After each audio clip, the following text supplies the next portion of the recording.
Preet Gill. Thank you, Mr Hollybone. And it's a pleasure to serve under your chairmanship. And I want to express my thanks to the Honourable Member for Congleton, the Special Envoy, for securing this important debate, and to all my colleagues in the All-Party Parliamentary Group for international freedom of religion and belief, particularly the Right Honourable Member for Strangford, for his work on this issue. I want to focus my remarks on the effects of social media in promoting misinformation, intolerance and inflammatory speech that challenges people's right to freedom of religion and belief, especially in crisis areas.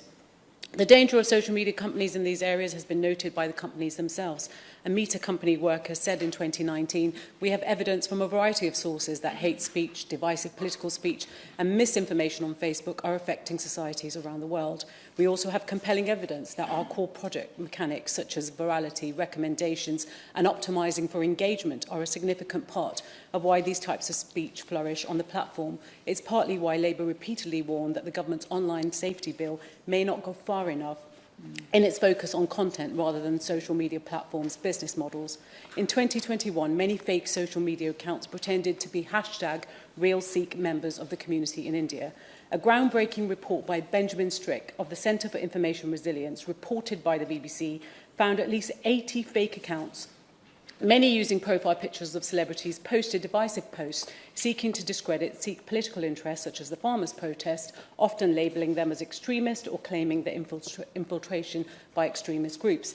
And the aim of the network appears to have been, I quote, "alter perceptions on important issues around Sikh independence, human rights and values," says Benjamin Strick. These accounts have now been suspended because they were fake. The danger of such information has led to religious and ethnic violence and tensions. I took a close interest in this report at the time because many of those fake accounts also targeted me and other politicians, and I could see how effective they seemed to be in generating a narrative and abuse that seemed to take a life of its own.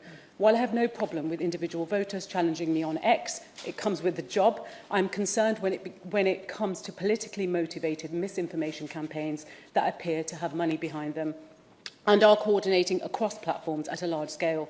Any areas of the media where it is possible to buy political influence and distort debate is generally carefully regulated. That is not the case with social media, and it is why it has become such a target for manipulation. The network used so-called sock puppets, which are fake accounts controlled by real users, posing as independent people as opposed to automated bots. Nikhil Power, a digital rights activist, noted, "These 80-odd accounts will not necessarily make something trend, but with consistent posting, they try to discredit a point of view. There seems to be a sophisticated approach and seems to be a part of a larger operation. The farmers' protests and the decades-old Sikh independence movement were two discussion topics targeted by the network with attempts to delegitimise both. And the same phenomena has shown itself to have incredibly grave consequences elsewhere in the world. As the United Nations found in Myanmar, hate speech and calls for violence on Facebook played a major role in fomenting the Rohingya genocide and later religious and ethnic violence in the country. And the continued exile of nearly 1 million Rohingya refugees in Bangladesh is surely a testament to the seriousness with which we should be taking this issue. Similar speech has also been reported to have greatly contributed to the violence and potential genocide in Tigray. In fact, Meta is currently facing a £2 billion lawsuit backed by Amnesty International filed in Kenya for allegedly contributing to the violence against the Tigray community. Facebook has allowed for the incitation of violence in the region for years, and while there are efforts to stop it, they have not been entirely successful. And as Internews Europe told the International Development Committee as part of its atrocity prevention inquiry, media, online and social media platforms with significant reach have been deployed as part of deliberate efforts to dehumanise particular ethnic or religious groups, to disseminate grievance-based narratives and to incite violence. His Majesty's government must do more.